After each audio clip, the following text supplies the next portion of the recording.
تو حضرت سے درخواست کرتا ہوں کہ وہ آئے اور آپ کے سامنے اپنے خیالات کا اظہار فرمائیں۔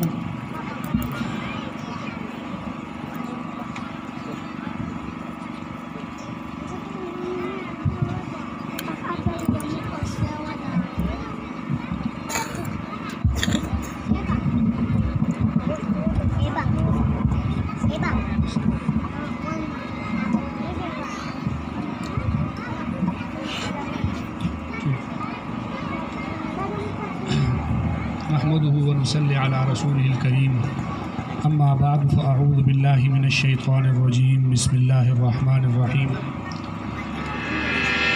قال الله تبارك وتعالى الف لام ميم ذلك الكتاب لا ريب فيه وقال النبي صلى الله عليه وسلم خيركم من تعلم القرآن وعلمه۔ عزیز سامعین محترم، انتہائی خوشی ہوتی ہے ایسے مواقع پر آ کر بیٹھ کر اور یہ چھوٹے چھوٹے ننھے منھے بچوں کو دیکھ کر کہ جو اپنے اس مشکل حالات میں اور پسماندہ علاقوں میں غربت کے باوجود، پریشانیوں کے باوجود اللہ کے دین کو سیکھنے کے لیے مدرسوں میں آتے ہیں۔ میں لمبی چوڑی تمہید نہیں باندھنا چاہتا، نہ زیادہ باتیں آپ لوگوں سے کرنی ہیں۔ میں دو چار باتیں کر کے آپ سے اجازت چاہوں گا۔ ہمارے محترم جناب پیر نعیم الرحمن صاحب نے مجھے دعوت دی تو میں نے کہا کہ ان کے مدرسے میں ضرور آؤں، دیکھوں۔ مقصد تو یہاں دیکھنا تھا کہ کام کس انداز میں کر رہے ہیں تاکہ ہم بھی کام سیکھیں ان سے اور کام کریں آگے۔ عجیب بات یہ ہے، یہ ملک پاکستان ہم نے کلمے کی بنیاد پر حاصل کیا تھا۔ پاکستان بنانے والوں نے ایک نعرہ لگایا تھا اور کہا تھا پاکستان کا مطلب کیا؟ زور سے کہیں نا، پاکستان کا مطلب کیا؟ یہ پاکستان ہم نے لا الہ الا اللہ محمد الرسول اللہ کی بنیاد پر حاصل کیا تھا۔ تو پاکستان جب کلمے کی بنیاد پر بنا تھا تو اس پاکستان کے حقیقی بانی اور حقیقی وارث وہ وہی لوگ تھے جو یہ کلمہ پڑھنے والے تھے اور اس کلمے کو سمجھنے والے لوگ تھے، ہر شخص نہیں۔ لیکن بدقسمتی ہے کہ ہم پر ایسے لوگ مسلط ہو گئے کہ جو ان کا نہ دین سے تعلق، نہ کلمے سے تعلق، نہ دین کو سمجھتے ہیں، نہ کلمے کو سمجھتے ہیں، دور دور تک ان کا کوئی واسطہ نہیں۔ لیکن یاد رکھو، ہم نے ملک اس لیے نہیں بنایا تھا کہ ہم اس ملک کی صدارت سنبھالیں گے، ہم ملک کی وزارت سنبھالیں گے۔ ہم نے بنایا تھا کہ اللہ رب العزت کا ساری کائنات اللہ کی ہے تو اس کائنات پر نظام اسی رب کا چلنا چاہیے۔ اس کے لیے ہمیں وہاں رہ کر کافروں کے ماتحت ملک میں رب کا نظام چلانے کے لیے مشکلات پیش آ رہی تھی۔ ہم نے اپنے لیے ایک زمین کو آزاد کروایا تاکہ یہاں ہم آسانی سے عبادات کر سکیں۔ 73 سال ہو گئے آج اس ملک کو بنے ہوئے، لیکن اس کلمے کو پڑھنے والے اور کلمے کی بنیاد پر محنت کرنے والوں نے اپنے آپ کو بالکل الگ کر لیا۔ انہوں نے جا کر مسجدیں بنائی، مدرسے بنائے، بچوں کو تعلیم دینے کے لیے محنتیں کی، کوششیں کی، اور چھوٹے چھوٹے معصوم بچے جو ابھی بولنا بھی نہیں جانتے ان پر محنت کر کے ان کو مدرسوں میں لا کر ان کو محنت کی، ان کو حافظ بنایا، عالم بنایا، اور ایک حفاظ کی اور علماء کی ایک کھیپ کو تیار کیا۔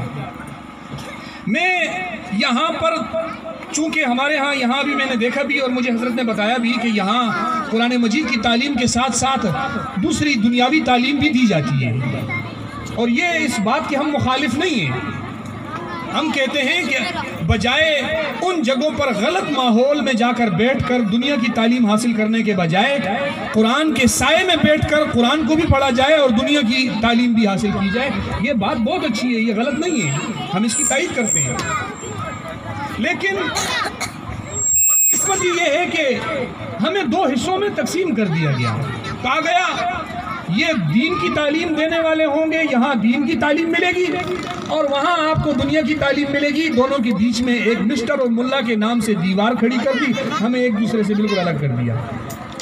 اور اس تفریق کا نتیجہ یہ ہوا کہ ہمارے میں وہ دوریاں بڑھتی گئی اور وہ ہمیں سمجھ نہیں پائے اور ہم ان کو نہیں سمجھ پائے. لیکن کارکردگی دیکھیں، پاکستان کا وزیر اعظم طے ہوتا ہے یا پاکستان کا کوئی بڑا عہدیدار، وہ اسکول اور کالج یونیورسٹی سے پڑھ کر آتا ہے. پاکستان کی فوج کا کرنل، لیفٹیننٹ جنرل اور آرمی چیف تک اگر کوئی شخص عہدے پر آتا ہے تو وہ اسکول کالج یونیورسٹی سے پڑھ کر آتا ہے. پاکستان کے کسی بھی ادارے میں، چاہے اس کا تعلق سیاست سے ہو، چاہے اس کا تعلق ملک کے کسی شعبے اور ادارے سے ہو، تعمیر و ترقی سے ہو، وہ اسکول کالج یونیورسٹی سے پڑھ کر وہاں پہنچتا ہے. مدرسے سے پڑھ کر ایک بندہ حافظ قرآن بن جائے، عالم بن جائے، وہ شیخ الحدیث بن جائے، لیکن ایم این اے کی سیٹ پہ کھڑا ہو جائے، ایم این اے تو دور کی بات ہے، اس کو جب تک میٹرک کی سند نہ ہو تو اس کو کہا جاتا ہے کہ آپ کونسلر بھی نہیں کھڑے ہو سکتے، آپ ایم پی اے چیئرمین بھی نہیں کھڑے ہو سکتے علاقے کے. مولوی کو بالکل سائڈ پہ کر دیا. لیکن مولوی نے اپنی ذمہ داری نہیں چھوڑی. کیا کیا؟ اس نے مدرسے کے اندر بچوں کو پڑھایا، حافظ بنایا، عالم بنایا، محنت کی. اور آپ کو پتہ ہونا چاہیے مکہ مکرمہ، جانتے ہیں نا سب مکہ مکرمہ ہمارا مرکز دین ہے، دین وہاں سے ہم تک پہنچا ہے. جناب نبی کریم صلی اللہ علیہ وسلم کی پیدائش وہ مکہ میں ہوئی، نبوت آپ کو مکہ میں ملی، وہاں قرآن نازل ہوا، حدیث نازل ہوئی اور وہ ہم تک یہاں پہنچی.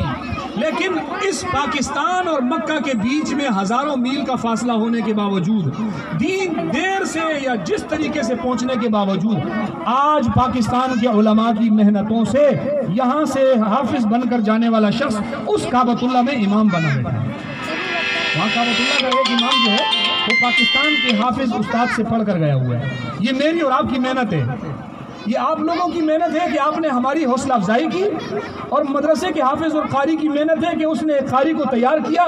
جہاں سے دین ہمارے پاس آیا تھا، ایک وقت ایسا آیا کہ ہم نے یہاں سے ان کو امام دیا. یہ ہماری فتح ہے یا نہیں؟ یہ ہماری فتح ہے کہ دین جہاں سے آیا یہاں سے اس علاقے کا امام بن کر گیا. جہاں میرے نبی نے امامت کرائی، اس مصلی پہ کھڑے ہونے والا شخص نماز پڑھاتا ہے، وہ یہاں سے تیار ہو کے جاتا ہے. یہ ہماری بہت بڑی فتح ہے. ہم جیتے، ہم ہارے نہیں. ہمیں چھوٹے یہ غریب دھوپ میں اور چھوٹے چھوٹے مسلوں پہ اور کچی جگہوں پر بیٹھ کر دیکھ کر آپ ہمیں کمزور نہ سمجھیں کہ ہمارے میں طاقت نہیں ہے، ہم کمزور ہوں گے. ہمارے پیچھے خدا کی ایسی طاقت ہے کہ یہ ساری دنیا کی طاقتیں ہمارا مقابلہ نہیں کر سکتی ہیں.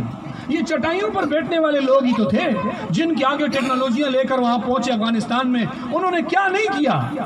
کون سی ٹیکنالوجی؟ وہ آسمان سے 36,000 فٹ کی بلندی سے کیمرہ لگا کر زمین پہ بیٹھے ہوئے شخص کو رات کے 1 بجے اندھیرے میں دیکھ لیتے ہیں. اتنی ٹیکنالوجیوں کے باوجود اس چٹائی پر بیٹھنے والے نے اس کو کیسی دھول چٹائی. ابھی وہ کہتا ہے میرے بھائیو مجھے یہاں سے نکلنے کا رستہ دے دو، یہ ملک تمہیں مبارک ہو، میں یہاں رہنا پسند نہیں کرتا ہوں، مجھے یہاں سے صرف جانے دو.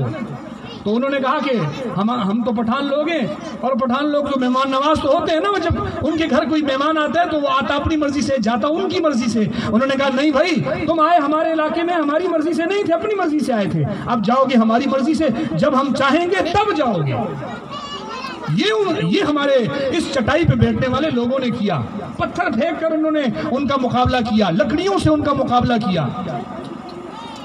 ہم نے اس میدان میں ہمارے وفاق المدارس کے اندر حافظ قرآن بچے بنتے ہیں تو وہ سال کے اندر جو مدرسے کے اندر امتحان دیتے ہیں، وہ پچھلے 2-3 سالوں سے 60 سے 70 ہزار بچہ ایک سال میں قرآن مجید حفظ کرتا ہے.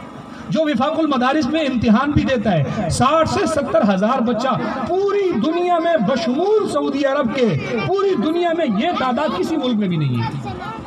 پوری دنیا میں یہ کن لوگوں کی محنت ہے؟ یہ محنت اسی بوری بسترے پر. مولویوں کی تنخواہ کتنی ہوتی ہے؟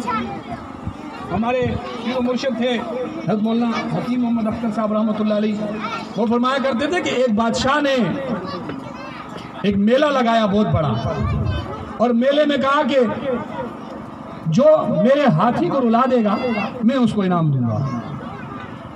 اب سارے لوگ آئے ہاتھی کو رلانے کے لیے. وہ کسی نے ہاتھی کا کان پکڑا، اس کو کہا میری ماں مر گئی، میرا باپ مر گیا، میں لٹ گیا، برباد ہو گیا۔ ہاتھی کو اس نے کان پکڑ کے اپنے دکھڑے سنائے۔ جب وہ ہاتھی کو چھوڑے تو ہاتھی ایسے کر دے۔ دوسرا آیا، اس نے اپنا دکھڑا سنایا، میں اتنی دنیا کا مالک تھا، یہ تھا وہ تھا، سب کچھ چھن گیا۔ جب وہ ہاتھی کا کان چھوڑے، ہاتھی یوں کر دے۔ وہاں کوئی مدرسے میں پڑھانے والا کوئی بیچارہ مولوی جو غریب سا بیٹھا ہوا تھا، وہ اٹھ کے آیا۔ اس نے کہا میں بھی بیچ میں حصہ لے لوں، ہو سکتا ہے مجھے بھی کچھ مل جائے۔ اس نے آ کے ہاتھی کے کان میں 2 جملے بولے، ہاتھی دونوں پاؤں زمین پہ مارے اور دھاڑے مار مار کے روئے۔ بادشاہ نے بولا اس کو پکڑ کے ادھر لاؤ، انعام بعد میں دوں گا، اس سے پہلے یہ پوچھو اس نے اس کے کان میں کیا بول دیا کہ ہاتھی رو رہا ہے۔ اس نے پوچھا، بادشاہ نے کہا میں انعام تجھے دوں گا، لیکن پہلے یہ بتا رلایا کس بات پر ہے؟ اس ہاتھی کو تو لوگوں کے اتنے بڑے بڑے دکھوں نے نہیں رلایا، تو نے کیسے رلا دیا؟